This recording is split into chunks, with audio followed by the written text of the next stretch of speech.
Welcome back to the Make It Count podcast. I'm Marcus Mire, founder of Mire Group CPAs and the Total Control Accounting System. And I'm Tyler Warner, small business owner with a lot of accounting questions. All right, Tyler. Today we're talking, I think, your favorite topic. It's 3 letters, the IRS. And we're not talking inventory reduction sale like you see. That's my second favorite. That's your second favorite acronym, right? Right.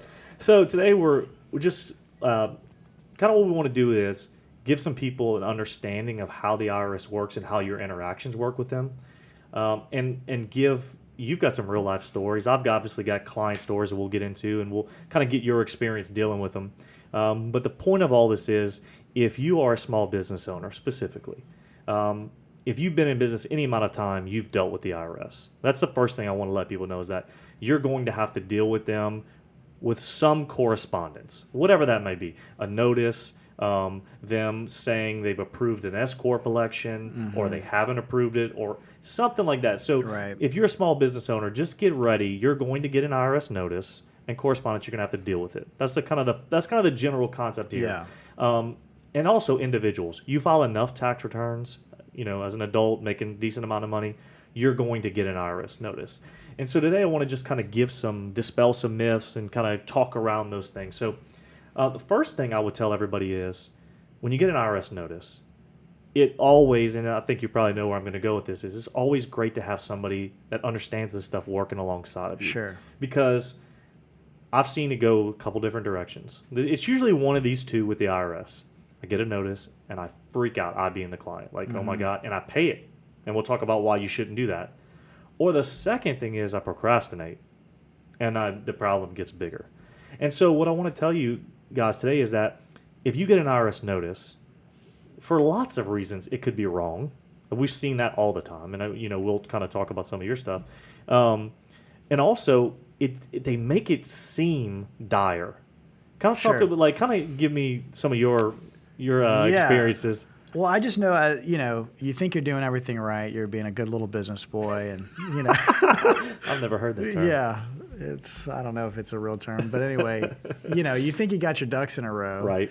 And then you get one of these letters, and I was telling you before we started the podcast, you'll get a notice, and I've gotten, notices probably as small as 5 years ago. It's like, it's a letter that comes in the mail, and it'll say, we're levying your assets, right. Which is just like, okay, you guys are coming for me. And then you scroll down in the letter, and it's like, you owe $2.22 right. from 2013. Right. You're just like, what? Okay, right.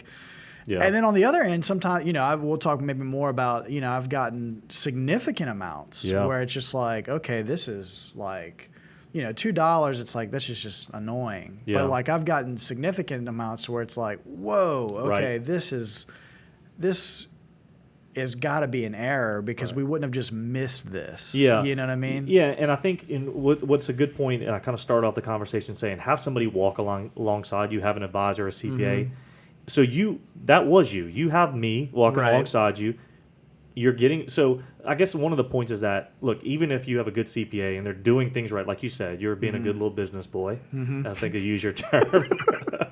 You're doing what you're supposed to. You were, payroll was fine, paying your payroll taxes, paying your personal income taxes, all that stuff. You still got a notice. Right. So that's kind of the first thing, is that don't freak out. Right. You could be doing everything right and still get a notice. Right. So that's kind of one of the main points I want to talk about. But the second thing would be, once that happened, you had the relationship to where you could turn it over to us. And one of the notes I have here is that, very simply, I can get power of attorney.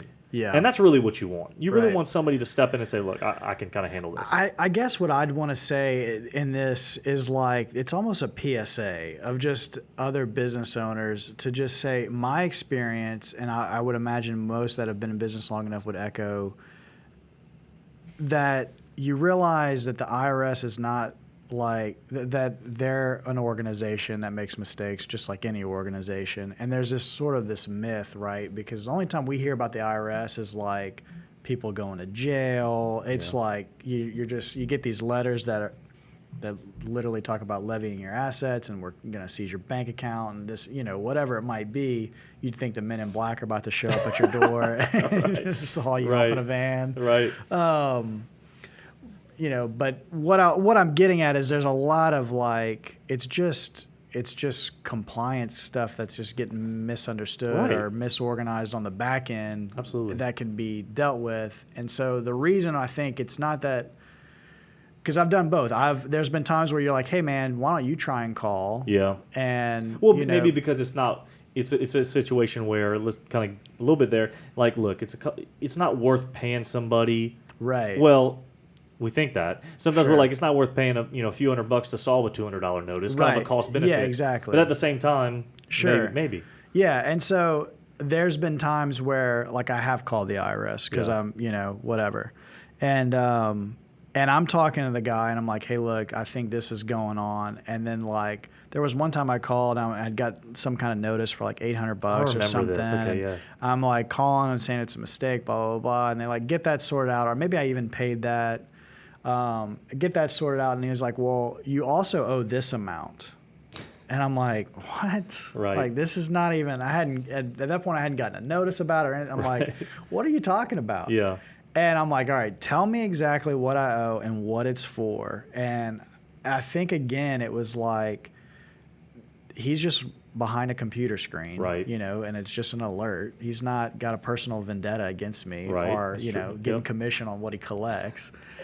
I'm just like trying to be like, okay, he's got a screen in front of him that's telling him I owe this much. It's wrong, Yeah. but whatever. It just is aggravating that we have to deal with it. I write it down and I call you and he's like, yeah, it's just an issue. They automatically assume you owe this Yeah. because of X, Y, or Z. We Correct. just got to resend a notice to, Yeah. And yeah. and I'm being super vague because I don't know all the forms. Yeah. But to your point, an advisor knows the forms, can call the guy and say, well, no, Form 247 I sent 3 months ago. Right. And See attached. see attached. Yeah. And they're like, oh, you got me. All right. Yeah. No, No, it happens all the time, and that's where I started the conversation with. A lot of people just freak out. Those two examples, they procrastinate or they freak out. Don't freak out. Like, we've seen it all the time. I'll give you another example. I have clients, and this is why it's. I mean, again, I cannot reiterate this more. If you're working with somebody often, this kind of stuff gets remedied, like I'm about to talk about. So I had a client made a $70,000 tax payment. Okay, clear as day. It was for 2019. Okay, he files his tax return, and then so that $70,000 payment went into all the other tax payments he made, and he had overpaid for the year. And sometimes we do that intentionally. We'll create an overpayment to then credit to the next year. It's like somebody who always pays quarterly. Well, we go to file the tax return. We file it. He gets a notice saying, no, your overpayment's not this. It's 70 grand less. And we're like, well, wait a second. So what happened was the IRS had taken his $70,000 payment and applied it to the wrong year. I mean, we sent the check in the memo line of the check, because again, people are probably like, you pay with a check? Yes, a lot of times people pay with a check. They wrote in the memo line the year. They had a voucher saying the right year, and literally the IRS put it to 2018. So then what happens? Now we got a cascading domino effect here.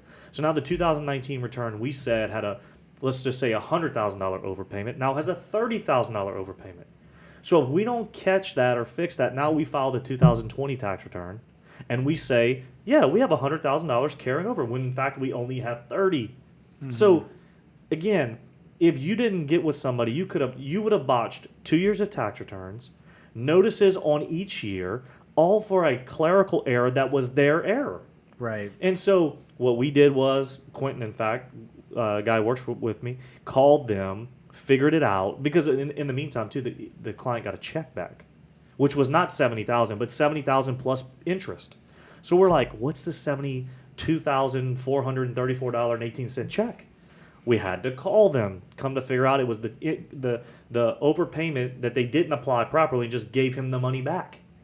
So lots of issues. And my point in all that was, we could have had lots of tax returns screwed up, lots of frustration with a client on the phone. We knew how to get to the answer because we understand how this stuff works, and we know that a lot of times it's just knowing the lingo. Right. You know, it's like knowing the question, like you mentioned, Form 247, which is not a form, but it sounded right. Yeah. It sounded good. Sure. No, that's actually too easy. I'm sure it's not that right, simple. Right. Well, they're normally 4 digits. It's like 8962. Right. Yeah, right. So, but the point is, you save yourself a lot of trouble and a lot of heartache. Like, First of all, you're going to be on the phone forever. Right, that's true. The IRS has a practitioner hotline that gives me a little faster access. No, that was a 2-day project for sure. So back to that, just to kind of circle back, you probably should have just, it was worth your time. When I was trying to like hedge the bet and be like, look, man, do you really want to pay me a couple $100 to save you 200? Right. Then it turned into 800 in 2 days. Did Right. you go, just a quick aside, like, did you like try to go to their office or you went? Oh, yeah. Yeah. Okay. Oh, no. They like set me up with this like. Can you go to Lake Charles or something? No, and it was downtown. And I walked in there and they're like, yeah, no one's here. It was like, where was it, man? I want to say it was I mean, not super important, but the point is, it wasted your time. yeah. Like, and I will tell you, if you're going to be in business or personal taxes, like you filed them long enough, you will have this situation that's worth your time and money to pay somebody for. Yeah. All right, so that's kind of IRS notices, the headaches, the pitfalls. We could go on and on. I've got tons of stories. I've got stories where they've literally, I can see the check image clearing my client's bank, and it has the year stamped on it, and they apply it to the wrong year. My point is, they make mistakes all the time. Right. Do not pay a notice. The second thing is, if they make a mistake and are trying to, like you said, assess penalties and interest and really scare the heck out of you, an advisor with power of attorney can call them and get a hold on your account. That's a lot of things people don't realize too. I can call them, talk to an agent, and be like, listen, we're working on this. Just chill out with the notices, and they'll stop. Yeah. Literally, they'll give you an 8-week kind of like take a step back, refresh kind of deal, and like, okay, we will stop collection efforts because you're working on it actively with a CPA. Yeah. So that's the big thing on notice is just get somebody to help you, get power of attorney, let them call, let them work the jargon, the whole deal. Right. Yeah, and to that end too, like there's a, because of the way those notices are written and because no one knows the language, like you said, it's so intimidating. Yeah. There's a big spectrum, and we talked a little bit about you're not going to jail. Correct. Right? It's not criminal to sort out, like if you make a mistake, a clerical mistake, whether they did, you did, those things are not criminal. Right. You may get fined, you may get some interest. Penalties. But you have time to sort that stuff out. And potentially get them abated. So Right. So I've done that, I think, for other clients where it's like, there's also what the IRS calls a first-time abatement waiver. It's basically a get-out-of-jail-free card. Right. Like, I messed this up. I filed this late. You assessed me a penalty. Again, another reason not to pay. Yeah. You could call somebody like me and be like, look, you're normally a good filer. You file on time. You never have penalties. Let's use this one time because you can use it once every 3 years. Yeah, I think I've done it every 3 years. Well, I think one time you had like a $2,200. Your wife's business had a late fee. I forget what happened. It was a weird year where we hadn't. So one of these years like this where the deadline was like way pushed back. Yeah. Something happened. Right. And we used it, and we're glad we did, and we never had to use it again. Yeah. But again, if you don't know that, you'll just pay it. Yeah. Yeah. All right. So that's notices. I think everybody kind of gets the point. We've beaten a dead horse. All right. All right. So let's talk about some myths. Okay. So extensions. This is another thing people kind of go two ways about. I tell a client, look, we're going to have to file an extension. What? We're filing an extension, like the kind of the overachiever people. Like, oh my God, you're filing an extension. Extensions are not bad. A lot of times you file them, there's a reason to, like you don't have all your information. But the big point I want to get about extensions is extensions only extend the time to file your tax return. So if you owe money, you're supposed to estimate it and pay it in with your extension. Mm-hmm. So that's just a common thing I hear. So I've got the two people. I've got the overachiever who is like, I can't file an extension, even though for him it might be necessary. Or I've got the other person who's like, I'm not dealing with that. Yeah, just file an extension for me. And it's like, yeah, but you might owe some money. Yeah. So in both cases, we need to step in and say, at least estimate what you owe, pay it in, because, again, extensions are extensions of time to file. They're not extensions of time to pay. Right. All right. So that's... To that end, how do they know how much you owe if you haven't filed? They don't. Okay. You're supposed to estimate it. Okay. Yeah, so you're supposed to, and again, this is why it helps to work with somebody. I've got a client, I'll tell you, we do this every year. We know he is in a position where he owns a business, so if you guys are familiar with it, a pastor entity, they got to issue you a K-1. Well, you can't do your personal tax return till the business is done and it flows through down to you. Well, he knows he's not going to get that K-1 ever on time. It's just the business that he's a partner in. The other CPAs, it's never done on time. Well, what we do is we know that, and we know he has to pay quarterly. So what we do is we make an extension payment that is way more than it should be. In fact, he's probably got enough paid in for the year, but we pay in so much so that it makes that year be overpaid, and then it covers the first quarter. Right. So because the first quarter and the extension due date in a normal year are the same date. Yeah. So that's and that boy was me. yeah. Yeah, I feel like we've definitely done that a few times. Yeah, we'll just file an extension. We'll make an extension payment that doubles as your first quarter. Yeah. I'm trying to think where I got off on that tangent. You were saying something about. I was just asking how they would know what. Yeah, they you don't. Said it's an estimate. Yeah, it's just that, and so that's why sometimes you shoot it high. I guess this was my point. Sometimes you'll shoot it high, knowing, well, if I shoot it high, it's going to cover my first quarter. Right. Because I'll create an overpayment. Mm-hmm. Okay, so the second thing, we've got extensions. Then you've got quarterly tax payments. So anybody here that's an employee, this is probably not you. Your employer withholds from your paycheck. It's probably generally in the ballpark of paying all of your tax due. Most people that work for somebody, they get a W-2. The withholding is such that they get a little refund. That's most people.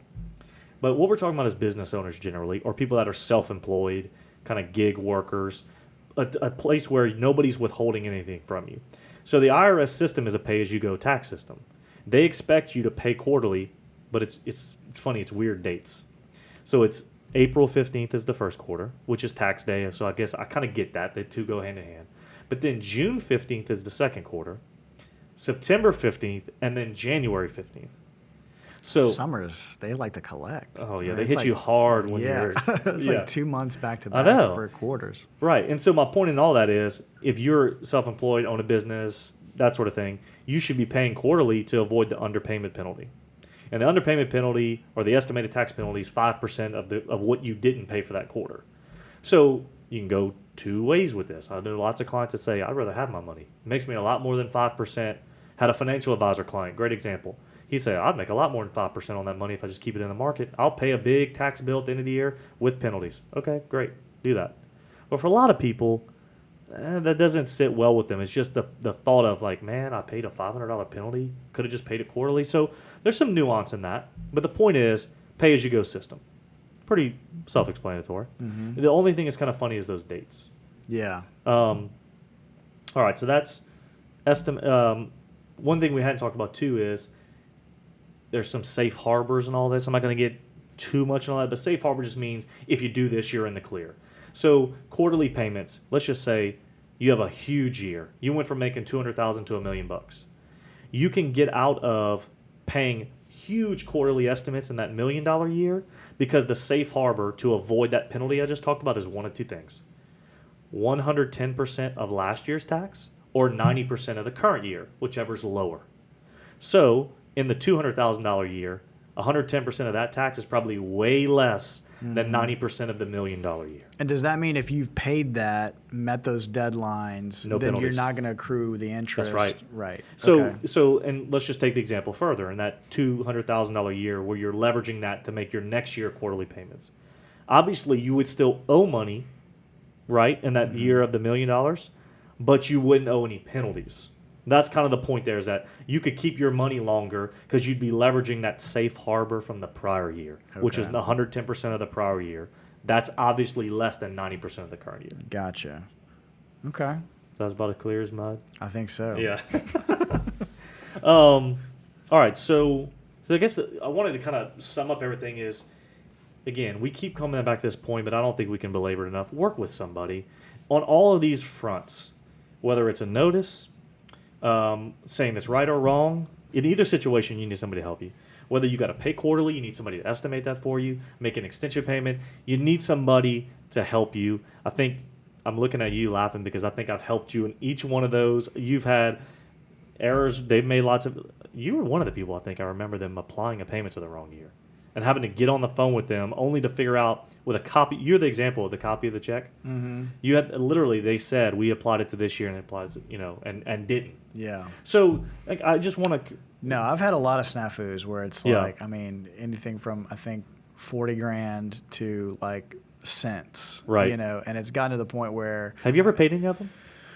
There's been times where like I think I've paid some late fees, obviously. Right. But any of those kinds of like notices that I've gotten in the mail, generally they're just either wrong or there was some kind of misinformation. Right.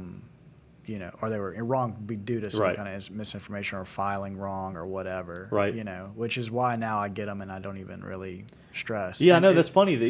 I'm glad you mentioned that. We kind of turned the corner with you. You've had enough of a history. I mean, you've been in business over 10 years. It's funny, even being a part of businesses that I've started and sold. I remember this last business.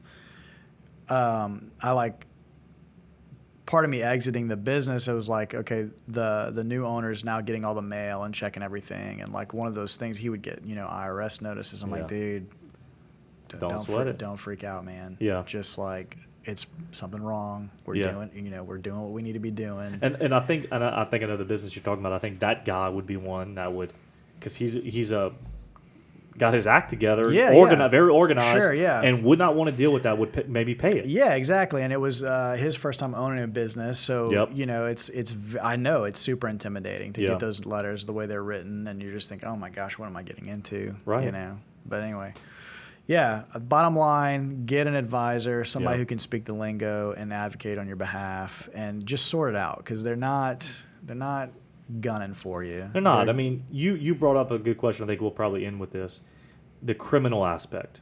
So I think you gotta if you're not doing anything negligent or obviously willful neglect of the law, it's kind of the standard, right? You know the law, you're not following it, you're cheating, tax evasion. Like that's where you go to jail kind of stuff. Like, and even, I mean, I'm not gonna say even, that has to be like egregious, but you get my point. Mm-hmm. They're putting people in jail for criminal acts. You made $10 million and you said you made $500,000. Like, I think people get that point. It's not that you took a deduction that was maybe in the gray area and it's debatable, or someone issued you a 1099 and you forgot the, like for $1,500 and you forgot to report that. I think people kind of understand that, the materiality aspect. Just use your common sense on that. Like, you're not going to jail because you calculated something differently than they did. Right. And I think that you brought that up before we're talking. I wanted to make sure we hammer that point away. It's only like if you're cheating on your taxes, then you should be worried. Yeah. Yeah. Yeah. If you're honest, sleep well at night. That's right. I love it. I always say that. I like to put my head on the pillow at night. Dude. Exactly. Yeah. All right. Well, good place to end it. Like we always say, if you've got more questions in this topic, go to Mire.group. Reach out to the Mire group there. There's some other resources and tools there. You can find the other podcasts there as well. Yep. Have a great day. All right. See you next time.